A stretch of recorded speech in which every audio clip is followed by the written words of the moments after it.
உறவுகள் அனைவருக்கும் அன்பான வணக்கங்கள். நடேசன் வந்துட்டு சோழன் பேசின அந்த பேச்சால் ரொம்பவுமே மனசு கஷ்டப்பட்டுட்டு வெளியே கிளம்பி போனவர். உடம்பு சரியில்லைங்கிறது தெரிஞ்சுமே அவரோட மன கஷ்டம் தாங்காமல் பயங்கரமாக குடிச்சிட்டு வீட்டுக்கு வர்றாரு. இதை பார்த்த நிலா, என்ன குடிச்சிட்டு வந்திருக்கீங்க இப்படி? உங்களுக்கு வந்துட்டு உடம்பு சரியில்லை, இப்போ போய் குடிக்கலாமா அப்படிங்கிறாங்க. ஏன் நீ எல்லாம் குடிக்கிறது இல்லையா அப்படின்னு கேட்குறாரு. நான் குடிச்சிருக்கேனா? நான் எப்போ குடித்தேன் அப்படிங்கிறாங்க.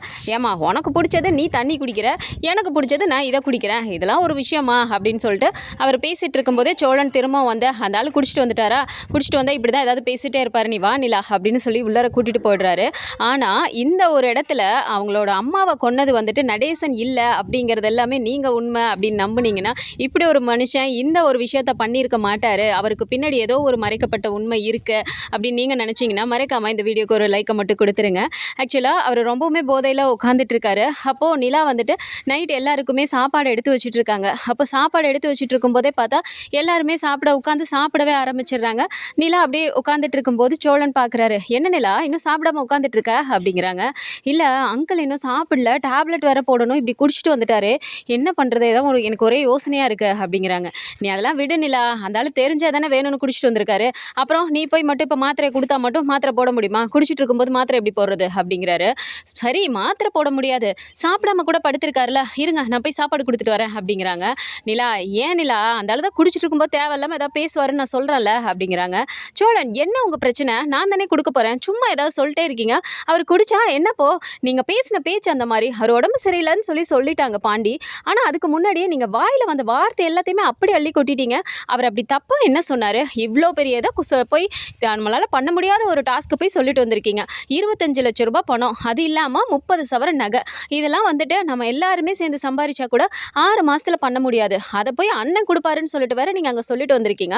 அப்போது அது தப்புன்னு சொல்லி தானே எப்படி பண்ண முடியும்னு ஒரு அக்கறையில் தானே அவர் பேசினார். அதை புரிஞ்சுக்காம அவர்கிட்ட நீங்கள் போய் எழுத்து பேசிகிட்டு இருக்கீங்க. அவரை பற்றி உங்களுக்குலாம் என்ன தெரியும்? எப்போ பாரு அவரை ஒரு மனுஷனாக கூட மதிக்கிறது இல்லை. இதோ இப்போ அவர் மனசு தாங்காமல் ஏதோ ஒரு வேதனையில் தான் போய் இப்படி வந்து உட்கார்ந்துருக்காருங்கிறது எனக்கே புரியுது. ஏன் இதெல்லாம் உங்களுக்கு புரிய மாட்டேங்குது அப்படிங்கிறாங்க. என்ன நிலா, நீ என்னவே குறை சொல்லிட்டு இருக்க, இப்போ என்ன, நான் பண்ண நல்லது எதுவுமே உங்கள் கண்ணுக்கு தெரியாது, நான் அப்படி ஒரு வார்த்தையை சொல்ல போய் தானே அவங்க ஆஃப் ஆனாங்க அப்படிங்கிறாங்க. ஆஃப் பண்ணால் மட்டும் போதுமா, நம்ம இங்கிட்டு கிளம்பி வந்ததுக்கப்புறம் அந்த சைடு கல்யாணம் ரெடி பண்ணால் என்ன பண்ணுவீங்க அப்படிங்கிறாங்க. அப்போ உடனே அப்படியே சேரனுக்கு முகமே ஒரு மாதிரி ஆகி போயிடுது. அப்போ சோழனுமே பார்க்குறாரு. நீ ஏன் இல்லை இப்படிலாம் பேசிகிட்டு இருக்க, அனீஷ் சந்தாவும் அங்கே தானே இருக்காங்க, அவங்க அதை சொல்ல மாட்டாங்களா நமக்கு அப்படிங்கிறாங்க. அப்போ சேரன் முகமே ஒரு மாறி போகுது. சரி, நான் போய் முதல்ல அவருக்கு சாப்பாடு கொடுத்துட்டு வரேன் அப்படின்னு சொல்லிட்டு சாப்பாடை போட்டுட்டு எந்திரிக்கிறாங்க. சேரன் வந்துட்டு இருப்பா நிலா, நானும் வரேன் அப்படின்னு சொல்லிட்டு 2 பேருமே எடுத்துகிட்டு போகிறாங்க. சரி வாங்கண்ணே அப்படின்னு சொல்லி இப்போ 2 பேருமே போகிறாங்க. சோழன் பார்த்துட்டு, என்னடா இந்த நிலா என்னமோ அந்த ஆளை போட்டு இந்த தாங்கிட்டு இருக்கா, எனக்கு ஒன்றும் முடியலடா அப்படிங்கிறாங்க. பாண்டி பார்த்துட்டு, டேய் விடுறா, அவங்களாவது அவர் மேலே அக்கறையில் இருக்கார்ல, நம்மக்கிட்டலாம் ஒரு உதவி கூட கேட்க மாட்டார்டா அவர், நம்மக்கிட்ட ஏன் எதுவும் கேட்க கூட மாட்டார். ஆனால் வந்து ஆஸ்பத்திரிக்கு கூப்பிட்டு போறியான்னு கேட்டோன்னே எனக்கே ஒரு நிமிஷம் எப்படி பதறி போயிடுச்சு தெரியுமா, ரொம்ப கஷ்டமாக போயிடுச்சுடா அவரை பார்க்குறதுக்கே. சரி, நான் ஆஸ்பத்திரிக்கு கூட்டிகிட்டு போயிட்டு வந்ததுக்கப்புறமும் நீங்கள் வீட்டுக்கெலாம் போக வேணாம், நீங்கள் எங்கேயே படுங்கன்னு சொல்லிட்டு பாய விரிச்சு தலகணியை போட்டு கொடுத்தேன்டா, நான் சொன்னதுக்கு மறுபேச்சே பேசாமல் அவர் பாட்டுக்கு அப்படியே ஒரு மாதிரி படுத்துட்டாருடா, எவ்வளோ கஷ்டமாக இருந்துச்சு தெரியுமா அப்படின்னு சொல்லி பாண்டியும் சொல்கிறாரு. சரிடா, உடம்பு சரியில்லைங்கிறது தெரியாமல் தான் நானும் திட்டேன், அதுக்காக அந்த ஆள் பண்ணதெல்லாம் நியாயம் ஆயிடுமா, அந்த ஆள் நமக்கு பொறுப்பாக இருந்து எல்லாம் பண்ணியிருந்தா நம்ம ஏன் இப்படி இருந்திருக்க போகிறோம், ஏதோ அண்ணன் இருந்ததுனால நம்மளை ஏதோ ஓரளவு படிக்க வச்சுச்சு அப்படி இப்படின்னு சொல்லி பார்த்துக்கிச்சு, அண்ணனும் இல்லைனா நம்ம நிலமை என்னடா இருக்கும் அப்படிங்கிறாங்க. சரி விடுறா, ஏன்டா திரும்ப அதையே பேசிகிட்டு இருக்க, அவங்க தான் போயிருக்காங்கல்ல, அவங்க பார்த்துக்குவாங்க, ஒன்னையா பண்ண சொன்னாங்க, பேசாமல் இருடா அப்படின்னு சொல்லிட்டு பாண்டியும் சொல்லிடுறாரு. அப்படி கடுப்புலேயே உட்காந்துருக்காரு சோழன். இப்போ 2 பேரும் வெளியில் எடுத்துகிட்டு போய் நிலா தான் கூப்பிடுறாங்க. அங்கிள் அப்படிங்கிறாங்க. நடேசன் முழிக்கவே மாட்டேங்கிறாரு. கூடவே அப்படியே சேரனை பார்க்கும்போது, இருப்பா நான் கூப்பிட்றேன் அப்படின்ட்டு, அப்பா எந்திரிங்கப்பா அப்படிங்கிறாங்க. என்னடா அப்படிங்கிறாரு கண்ணை திறக்காமையே. எந்திரிங்கப்பா சாப்பிடுங்கப்பா அப்படிங்கிறாங்க. சாப்பாடா, எனக்கு அதெல்லாம் ஒன்றும் வேணாண்டா, போதுண்டா அப்படிங்கிறாரு. அப்போ நிலா பார்த்துட்டு, அங்கிள் எந்திரிங்க, நான் சாப்பாடு எடுத்துகிட்டு வந்திருக்கேன், எந்திரிங்க சாப்பிடுங்க அப்படிங்கிறாங்க. ஏம்மா என்னம்மா, யாரும்மா, மருமகளா, இல்லைம்மா எனக்கு சாப்பாடெல்லாம் வேணாம்மா, நீ எடுத்துகிட்டு போ, நீ சாப்பிட்டியா அப்படிங்கிறாரு. நான் சாப்பிட்டுக்கிறேன், நீங்கள் முதல்ல சாப்பிடுங்க, உடம்பு சரியில்லாமல் இருந்துட்டு குடிச்சிட்டு வந்ததே தப்பு, இதில் சாப்பிடாம வேறு வேறு குடிச்சிருக்கீங்க, உடம்பு என்னத்துக்காகும் அப்படிங்கிறாங்க.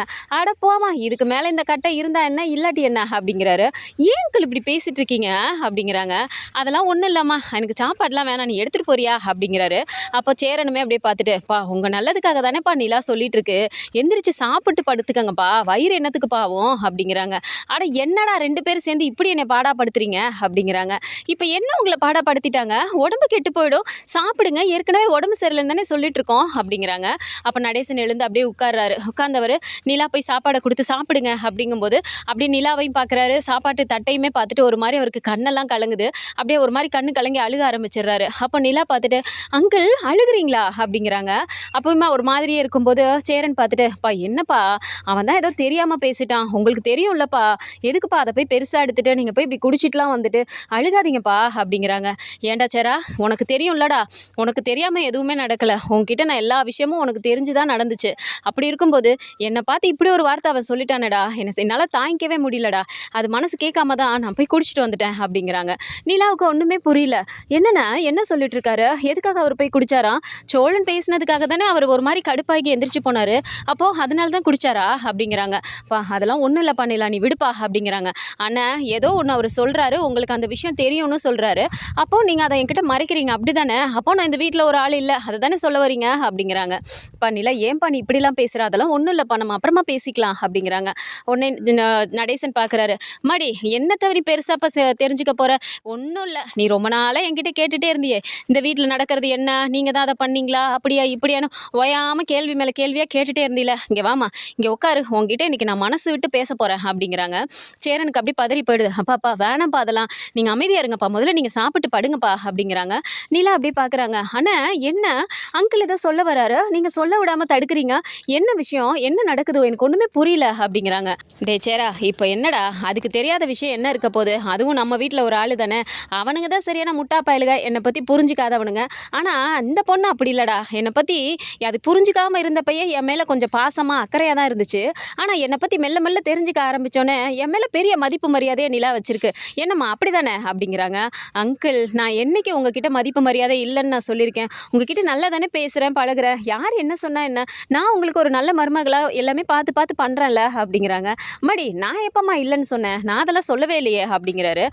அப்புறம் என்ன இப்போ நடக்கிற விஷயம் என்ன எனக்கு ஒன்றும் புரியல, நீங்கள் எதுக்கு போய் இப்போ குடிச்சிட்டு வந்தீங்க, அவர் என்ன புதுசாக உங்களை பேசுகிறாரு, எப்போ பாரு ஏதாவது ஒன்று பேசிட்டு எல்லாரும் சண்டை போட்டுட்டு தான் இருப்பீங்க, இன்றைக்கி மட்டும் எதுக்கு போய் நீங்கள் இப்படி குடிச்சிட்டு வந்திருக்கீங்க, மனசு கஷ்டமாக இருக்குன்னு வேறு சொல்கிறீங்க, அப்படி என்ன நடந்துருச்சு அப்படிங்கிறாங்க. மடி உங்ககிட்ட நான் சொல்கிறதுக்கு என்னம்மா, இங்கே பாருடா சேரா, நான் இன்றைக்கி நிலா கிட்ட எல்லாத்தையும் சொல்ல போகிறேன் அப்படிங்கிறாங்க. அப்போ சோழன் வந்து உட்காந்து பார்த்துட்டு, என்ன சாப்பாடு கொடுக்க போனவங்கள இவ்வளோ நேரமாக ஆளக்கானா அப்படின்னு சொல்லிட்டு சோழன் அப்படியே எந்திரிச்சு வெளியில் வராரு. பாண்டி பார்த்துட்டு, டே வேணாண்டா அங்கே போவாத, போய் திரும்ப அவர் ஏதாவது பேசிகிட்டு இருக்காதடா அப்படிங்கிறாங்க. டே நான் ஏன்டா அந்தால போய் பேச போகிறேன், வெளியில் போய் சாப்பாடு கொடுக்குறதுக்கு போய் கொடுத்துட்டு வராங்களே இல்லை ஊட்டி விட்டுட்டு இருக்காங்களா இவ்வளோ நேரமா அப்படின்ட்டு அவர் ஒரு மாதிரி கோவத்தில் எழுந்திரிச்சு வெளியே வராரு. அந்த நேரம் பார்த்து தான் கரெக்டாக நடேசன் வந்துட்டு நிலா கிட்ட சொல்லிட்டு இருக்காரு, கூடவே சேரணும் நின்றுட்டு இருக்காரு. இங்கே பாருமா, நான் உங்ககிட்ட ஒரு உண்மையை நான் இப்போ சொல்கிறேன், இவனுங்க எல்லாருமே அவங்க அம்மாவை நான் தான் கொண்டுட்டேன்னு சொல்லிட்டு என்ன அவனுங்க இப்படிலாம் சொல்லிட்டு இருக்கானுங்கல்ல.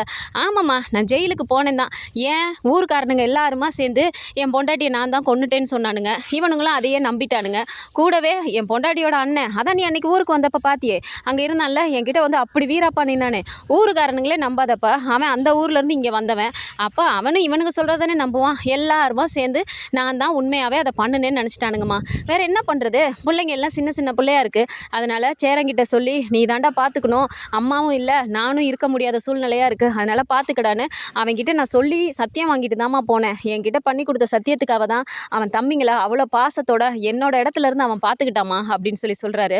அப்போ நிலாவுக்கு ஒரு மாதிரியே இருக்குது. சேரனை பார்த்துட்டு, அண்ணா என்னென்ன சொல்லிட்டு இருக்காரு, அப்படின்னா உங்கள் அம்மாவை இவர் கொலை பண்ணலனா அப்போ யாருண்ணே பண்ணது அப்படிங்கிறாங்க. அப்போ 2 பேருக்குமே முகமே ஒரு மாதிரி ஆகுது. சேரன் வாயே திறக்க மாட்டேங்கிறாரு, ஒரு மாதிரி திருன்னு முழிச்சிட்டு இருக்காரு. சோழன் அந்த டைம் வந்தப்போ அப்போது அம்மாவை பற்றி கொலை பண்ண விஷயத்தை பற்றி பேசிகிட்டு இருக்காங்க, இந்த ஆள் பண்ணலன்னு சொல்கிறாரு, அப்படின்னா வேற யார் நம்ம அம்மாவை கொலை பண்ணியிருப்பாங்க, அப்படின்னா இவர் எதுக்கு ஜெயிலுக்கு போகணும் அப்படிங்கிற மாதிரி சோழன் நின்று ஒரு மாதிரி யோசிச்சுட்டே நிற்கிறாரு. அந்த சைடு நின்று தெரியாமல் அப்படியே கேட்டுட்டு நிற்கிறாரு. ஸோ சேரன் உடனே இருந்துட்டு, "பா வேணாம்ப்பா, அதை ஏன்ப்பா போய் நீங்கள் நிலா கிட்ட சொல்லிட்டு இருக்கீங்க? வேணாம்ப்பா, சொன்ன கேளுங்கப்பா" அப்படிங்கிறாங்க. "டேய் இருடா, நான் தப்பே பண்ணலை. ஏன் இப்போ சொல்ல போகிற விஷயம் கூட தப்பாக நினச்சி பண்ணது இல்லைல்ல, தெரியாமல் நடந்த ஒரு விஷயம், அதை தெரிஞ்சுக்கிட்டுமே அந்த பொண்ணும்" அப்படிங்கிறாங்க. "ஐயோ எனக்கு தலையே வெடிக்கிற மாதிரி இருக்குது, தயவு செஞ்சு யாராவது சொல்லுங்களேன், எப்படி தான் அவங்க செத்தாங்க, யார் கொலை பண்ணது, இல்லை நிஜமாவே அது கொலை தானா" அப்படிங்கிறாங்க. "இங்கே பாருமா, அது கொலைன்னுலாம் சொல்லிட முடியாது, தெரியாமல் நடந்த ஒரு விஷயம், அந்த இதனால என் பொண்டாட்டி செத்து போயிட்டா, அந்த கொலைப்பழியை நான் ஏற்றுக்கிட்டேம்மா, அதுதாம்மா உண்மையாக நடந்துச்சு" அப்படிங்கிறாரு. "கொலைப்பழியை நீங்கள் எதுக்காக அங்கிள் ஏற்றுக்கிறீங்க? யாரோ செஞ்ச கொலைக்கு சட்டப்படி பார்த்தா தப்பு பண்ணவங்க தானே தண்டனை அனுபவிக்கணும், நீங்கள் எதுக்காக போய் தண்டனை அனுபவிச்சுட்டு வரீங்க? அதுவும் உங்களோட பசங்களெல்லாம் இப்படி குட்டி குட்டி பசங்களை விட்டுட்டு நீங்கள் சேரண்ணனை பார்த்துக்க சொல்லிட்டு வேற போயிருக்கீங்க, இதில் எதுக்கு நீங்கள் பண்ணுறீங்க? அப்படி யாருக்காக நீங்கள் பண்ணீங்க?" அப்படிங்கிறாங்க. அப்போ தான் சேரனுக்கு ரொம்பவுமே பதறி போயிடுது. "பா வேணாம்ப்பா, சொன்ன கேளுங்கப்பா, நிலா நீயாவது வாயேன்ப்பா உள்ள" அப்படிங்கிறாங்க. "அண்ணா என்னண்ணா சீரியஸாக ஒரு விஷயம் பேசிகிட்டு இருக்கும்போது இவ்வளோ நாள் நான் கேட்டதுக்கு அங்கிள் வாயே திறக்கல, ஏதோ இன்றைக்கி தான் அவரே சொல்ல வந்திருக்காரு, நான் எனக்கு அப்போவே தோணுச்சு, இவரை அப்படி கொலை பண்ணுறதுக்கு வாய்ப்பே இல்லையே, இப்படி ஒரு நல்ல மனுஷனாக போய் அதுவும் அவரோட ஒய்ஃபையே யாராவது கொலை பண்ணுவாங்களா, இப்படி ஒரு நல்ல மனுஷன் பண்ணுறதுக்கு வாய்ப்பே இல்லைன்னு நான் சத்தியமாக யோசிச்சேனே, ஆனால் இப்போ அவர் பாதி சொல்லிட்டாரு, ஆனால் அதுக்கான ஆள் யாருன்னு மட்டும் எனக்கு கண்டிப்பாக தெரிஞ்சே ஆகணும், எதுக்காக அவர் உங்களை சின்ன சின்ன பிள்ளையா விட்டுட்டு அப்படி ஒரு கொலைப்பழியை ஏற்றிட்டு போகிற அளவுக்கு அப்படி யார் முக்கியமான ஆள், நீங்கள் எதுக்காக அப்படி பண்ணீங்க" அப்படின்னு சொல்லிட்டு நிலா கேள்வி மேலே கேள்வியாக கேட்டுகிட்டே இருக்காங்க. சேரன் அப்படி திருன்னு முழிச்சிட்டே இருக்காரு. சோழன் அந்த சைடு நின்றுட்டு அப்படியே ஒட்டு கேட்டுட்டு இருக்கிறவர், "ஆமாம், இவ கேட்டுறதும் பாயிண்டாக தானே இருக்குது, இந்த ஆள் யாருக்காக போய் அப்படி பழியை ஏற்றிட்டு போனார், அப்படி முக்கியமான ஆள் யாராக இருக்கும்" அப்படிங்கிற மாதிரி சோழனும் யோசிச்சுட்டே நிற்கிறாரு. அப்போ நடேசன் வந்துட்டு வாயை திறக்காமல் உட்காந்துட்டே இருக்காரு. "அங்கிள் எனக்கு தலையே வெடிக்கிற மாதிரி இருக்கா, தயவு செஞ்சு சொல்லுங்களேன்" அப்படிங்கிறாங்க. "மடி நிலா, இதை நான் சொல்கிறத வச்சுட்டு நீ தப்பாக எதுவும் யோசிக்கக்கூடாது, வேறு மாதிரி எதுவும் முடிவெடுக்கக்கூடாதுமா, நான் எது நடந்தாலும் நீ இந்த வீட்டில் என் மருமகளாக நீ எப்போயுமே இருக்கணும், அப்படின்னா தான் நான் சொல்லுவேன், சத்தியம் பண்ணு" அப்படிங்கிறாரு. "என்ன அங்கிள், நான் கேட்குறதுக்கும் நீங்கள் கேட்குறதுக்கும் என்ன சம்மந்தம் இருக்குது" அப்படிங்கிறாங்க. "எல்லாத்துக்கும் சம்மந்தம் இருக்குது, நீ முதல்ல சத்தியம் பண்ணு, இந்த விஷயம் தெரிஞ்சதுக்கப்புறம் நீ இந்த வீட்டில் இருந்து நான் போகிறேன், அது இதுன்னு தாம் தூம்னு எப்பவும் குதிக்கிற மாதிரி பைய தூக்கிட்டு போகிறேன்லாம் சொல்லக்கூடாது, எப்பவும் நீ இந்த வீட்டில் எங்களுக்கு மருமகளாக எப்போ இருக்க மாதிரியே நீ இருப்பேன்னு சொல்லு" அப்படிங்கிறாங்க. "ஐயோ அங்கிள், இப்போ நான் சத்தியம் பண்ணாதான் சொல்லுவீங்களா" அப்படிங்கிறாங்க. "நீ பண்ணுமா, நான் சொல்கிறேன்" அப்படிங்கிறாங்க. "சரிங்க அங்கிள், நான் எங்கேயும் போக மாட்டேன், எங்கே போக சொல்கிறீங்க, நான் இங்கே தான் இருப்பேன்" அப்படின்னு சொல்லிட்டு, "சத்தியமாக நான் எங்கேயும் போக மாட்டேன், போதுமா" அப்படிங்கிறாங்க. "போதுமா, இது போதும் எனக்கு, இப்போ யாருன்னு கேட்டுகிட்டே இருந்தில்ல, தெரியாதனமாக ஒரு விஷயத்த வந்துட்டு சின்ன குழந்தையில அவனுக்கே தெரியாமல் சோழன் பையன் ஒரு விஷயத்த பண்ணிட்டான், அதனால என் பொண்டாட்டி செத்து போயிட்டா, அந்த டைமில் குழந்தையா இருக்கிறவன் தெரியாமல் பண்ண ஒரு விஷயத்த அப்போ போலீஸ் எல்லாருமே வந்துட்டு என் குழந்தைய தூக்கிட்டு போயிட்டு சீர்திருத்த ஜெயிலில் போட்டு அவன் வாழ்க்கையே வீணாக்கி இருப்பாங்க, அந்த ஒரு காரணத்துக்காக தான் நானும் சேரன் எல்லாம் முடிவெடுத்து, அவன் ஓரளவு விவரம் தெரிஞ்ச பையனாக தான் இருந்தாலும் அவன்கிட்ட சொல்லிவிட்டு நீ பார்த்துக்கடா, அதை நான் பார்த்துக்கிறேன் அப்படின்னு சொல்லிட்டு என் இடத்துல இருந்து சேரனை பார்த்துக்க சொல்லிட்டு அவன் செஞ்சதை நான் ஏற்றுக்கிட்டு நான் போனேம்மா, இவ்வளோதாம்மா நடந்துச்சு" அப்படிங்கிறாரு. "சோழனா, என்ன அங்கிள் சொல்கிறீங்க" அப்படிங்கிறாங்க. அப்போ சோழனுக்கு அப்படியே பதறி போயிடுது. "என்னது நானா, இந்த ஆள் பாத்தியா, அந்த ஆள் மேலே தப்பு இல்லைங்கிறக்காக அப்படியே தூக்கி பழியை என் மேலே போட்டார், என்ன ஒரு வார்த்தை அந்த ஆளை திட்டினேங்கிறக்காக கொலைப்பழியவா தூக்கி என் மேலே போடுவான் அந்த ஆள் அப்படின்னு சொல்லிட்டு வேகமாக கோவத்தில் அப்படி போகலான்னு போகிறாரு. அந்த டைம் பார்த்து டக்குன்னு நடேசன் என்ன சொல்லிடுறாரு, "மடி நிலா, சோழன் கொலை பண்ணலான்னு நான் சொல்லலம்மா, அவனுக்கு குழந்தையில சின்ன பிள்ளையில என்னம்மா மிஞ்சி போனால் ஒரு 4-5 வயசு இருக்கும், தெரியாதனமாக ஒரு விஷயத்த பண்ணிட்டான், அந்த விஷயத்தினால என் பொண்டாட்டி செத்து போயிட்டா, அப்படி இருக்கிறதுல குழந்தை தெரியாதனமாக பண்ணதுக்கு குழந்தைய குத்தம் சொல்ல முடியுமாம்மா, இன்னும் நான் சொல்கிறது உனக்கு புரியுமா புரியாதான்னு கூட தெரில, இந்த கொலை செஞ்சது அவங்க அம்மா செத்ததுக்கு காரணம் தான் தாங்கிறது தெரியாமையே சோழன் இது நாள் வரைக்கும் இருந்துகிட்ருக்காமா, இதெல்லாம் எங்கே போய் சொல்ல" அப்படிங்கிறாரு. அப்படியே சோழனுக்கு பதறி போயிடுது. என்னது, நமக்கு தெரியாமல் நடந்த ஒரு விஷயமா, அப்படி என்ன நம்ம பண்ணோம், ஒன்றுமே புரியலையே அப்படிங்கிற மாதிரி அவர் ஒரு மாதிரி டவுன் ஆயிடுறாரு. அப்படியே ஒரு மாதிரி யோசிக்கிறாரு. நிலா "அங்கிள், சோழன் என்ன பண்ணார் அப்படி, தயவு செஞ்சு சொல்லுங்களேன்" அப்படிங்கிறாங்க. "மடி, இந்த விஷயமெல்லாம் இன்னொரு நாள் நான் உனக்கு சொல்கிறேன், இப்போ உனக்கு தெரிஞ்சிருச்சுல நான் யாருக்காக ஜெயிலுக்கு போனேன்னு, இவனுங்க வாழ்க்கை வீணாக போயிடக்கூடாது, நான் பெற்ற என் பிள்ளைக்காக அவன் வாழ்க்கை வீணாக போயிடக்கூடாதுங்கிறக்காக தான் நான் அந்த கொலைப்பழியை ஏற்றிட்டு போனேன், போதுமா, இதுக்கு மேலே நீ என்ன கேள்வி மேலே கேள்வியே கேட்க மாட்டில்ல, என் பொண்டாட்டி அவள் என்னோட கொலைசாமிமா, என் வீட்டில் அவள் இருந்தால் போதும், ஏதோ படுக்கையாக படுத்துட்டா, அதுக்கப்புறம் அவள் வீட்டில் இருந்தால் போதுங்கிற மாதிரி தான் நான் ஓடி ஓடி உழைச்சிட்டு இருந்தேன், இதோ சேரன் விவரம் தெரிஞ்ச பையனாக இருந்தான், அவனும் அப்படியே பார்த்துக்கிட்டான், அதுக்கப்புறம் பல்லவன், அப்படியே போயிடுச்சுமா வாழ்க்கை" அப்படிங்கிறாரு. அப்படியே ஒரு மாதிரி புலம்பிக்கிட்டே அவரும், "சரிம்மா, எனக்கு தூக்கம் வருது, நான் படுத்துக்கிறேன்" அப்படின்னு சொல்லிட்டு அவரும் படுத்துடுறாரு. நிலாவுக்கு அப்படியே ஒரு மாதிரி கன்ஃபியூஸ்டாக இருக்குது. சேரன் கிட்ட, "அண்ணா உங்களுக்கு இந்த விஷயம்லாம் தெரியுமா?" அப்படிங்கிறாங்க. தெரியும்ப்பா நிலா" அப்படிங்கிறாங்க. "என்னண்ண, இன்னும் என்னென்ன விஷயத்த தான் நீங்கள் இப்படி மறைச்சு மறைச்சு வச்சுட்டு இருக்க போறீங்க? பல்லவ விஷயத்தையும் வந்துட்டு உங்களுக்கு தெரியுங்கிறீங்க. இப்போ என்னடான்னா சோழன் இப்படி பண்ணியிருக்காருங்கிற விஷயமும் உங்களுக்கு தெரியுங்கிறீங்க. இன்னும் இந்த வீட்டில் என்னென்ன விஷயம் தான் அப்படி உங்களுக்கு தெரிஞ்சு யார்கிட்டயும் காட்டிக்காம இப்படி ஒரு வாழ்க்கையை வாழ்ந்துட்டு இருக்கீங்க? சத்தியமாக உங்களை நினச்சா எனக்கு அப்படி இருக்குண்ணே, இப்படி கூட ஒரு மனுஷனால இருக்க முடியுமா?" அப்படிங்கிறாங்க. வேற என்னப்பா பண்ண சொல்கிற? அப்பாவே அதை வந்துட்டு இது பண்ணிட்டாரு.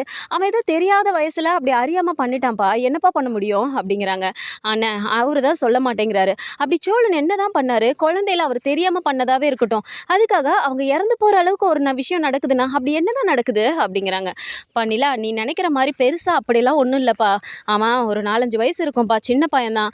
அப்போது எங்கள் வீட்டில் அப்போல்லாம் கரண்ட் இல்லைப்பா. நாங்கள் ஒரு பெரிய விளக்கு இருக்கும்ல, அந்த விளக்கு தான் ஏற்றி வச்சுருப்போம். எங்கள் அம்மாவுக்கு அப்போ ரொம்ப உடம்பு சரியில்லாமல் இருந்துச்சு. படுக்கையாக தான் இருந்தாங்க. நாங்கள் தான் அப்படி இப்படின்னு அம்மாவை பார்த்துட்டு இருந்தோம். இவன் குழந்தையா இருக்கும்போது அம்மாவுக்கு வெளிச்சத்துக்காக அந்த சைடு விளக்கு ஏற்றி வச்சுருந்தோம்ப்பா. இவன் எப்படியோ போய் அதை தட்டி விட்டுட்டான். அதுலேருந்து மண்ணெண்ணெய் எல்லாமே வந்துட்டு அம்மா மேலேயும் கொட்டி அப்படியே பிடிச்சி எரிஞ்சிருச்சுப்பா. இந்த விஷயத்த எங்களால் வெளியிலேயும் சொல்ல முடியல. அதை அந்த நேரம் பார்த்து அப்பா வீட்டுக்கு வந்தார். என்னடா ஆச்சு ஏதுன்னு கேட்கும்போது நான் அழுதுட்டு நின்றுட்டு இருந்தேன். சோழனுக்கு என்ன நடந்துச்சுன்னே தெரியல. அவனும் பார்த்து பயந்துட்டு அழுதுட்டு இருக்கான். மீதி இருக்கவனுங்களாம் ரொம்பவும் சின்ன பசங்க, அவனுங்களுக்கு என்ன நடக்குதுன்னே தெரியல. இந்த விஷயத்த நான் தான் அப்பா கிட்ட சொன்னேன். அதனால் அப்பா, இந்த விஷயத்த நீ யாருக்கிட்டையும் வெளியே சொல்லிடாதடா. சோழனை எங்கேயாவது கூட்டிகிட்டு போயிடுவாங்க, சீர்திருத்த பள்ளியிலலாம் போட்டுருவாங்கடா. அதனால் இந்த பழியை நானே ஏற்றுக்கிறேன், நீ இருந்து பிள்ளைங்களை பார்த்துக்கோடான்னு சொல்லிட்டு அந்த பழியை அவர் ஏற்றுட்டு போனாருப்பா அப்படின்னு சொல்கிறாரு. அப்போ இந்த நிலா கேட்ட உடனே அப்படி கண் கலங்கி அழுக ஆரம்பிச்சிடுறாங்க. சோழனுமே இதை கேட்டுடுறாரு. கேட்டுட்டு அப்படியே இடிஞ்சு போய் அங்கனே அப்படியே உட்காந்துடுறாரு. அப்போ நிலா அழுதுகிட்டே இருக்கும்போது, நிலா, நீ ஏன்பா அழுற, விடுப்பா அப்படிங்கிறாங்க. எப்படின்னா ஒரு மனுஷனால இப்படியெல்லாம் இருக்க முடியுமா? மொத்த வாழ்க்கையும் தியாகம் பண்ணிட்டு பிள்ளைங்களுக்காகன்னு ஒன்று பார்த்து பார்த்து பண்ணியிருக்காருன்னு அவர். ஆனால் அவரை எவ்வளோ அசால்ட்டாக பேசுகிறாங்கல்ல. எங்களுக்காக என்ன பண்ண, அம்மாவை கொண்டுட்டு நீ ஜெயிலுக்கு போயிட்ட, பொறுப்பில்லை அப்படி இப்படின்னு சொல்லிட்டு சத்தியமாக என்னால் இதில் ஏற்றுக்கவே முடியலண்ணே. அவ்வளோத்தையும் மனசில் வச்சுட்டு இவர் எப்படிண்ணே இப்படிலாம் இருக்காரு, என்னால் முடியவே முடியலண்ணே அப்படிங்கிறாங்க. நீ விடுப்பா, அதனால தான் என்ன நடந்தாலும் நான் அப்பாவுக்கு எதை பார்த்துக்கிறதுனாலும் அப்பா கூட இருக்கிறத மட்டும் நான் விட மாட்டேன்ப்பா அப்படிங்கிறாங்க. ஆமாண்ணே, எனக்கும் இப்போ தான் ஒவ்வொரு விஷயமும் புரியுது. மித்த பேர்லாம் வந்துட்டு எனக்கு இப்போ பாரு கடுப்பை காட்டிகிட்டு இருக்கும்போது நீங்கள் மட்டும் அங்கிள் மேலே தனி பாசம் வச்சுருப்பீங்க.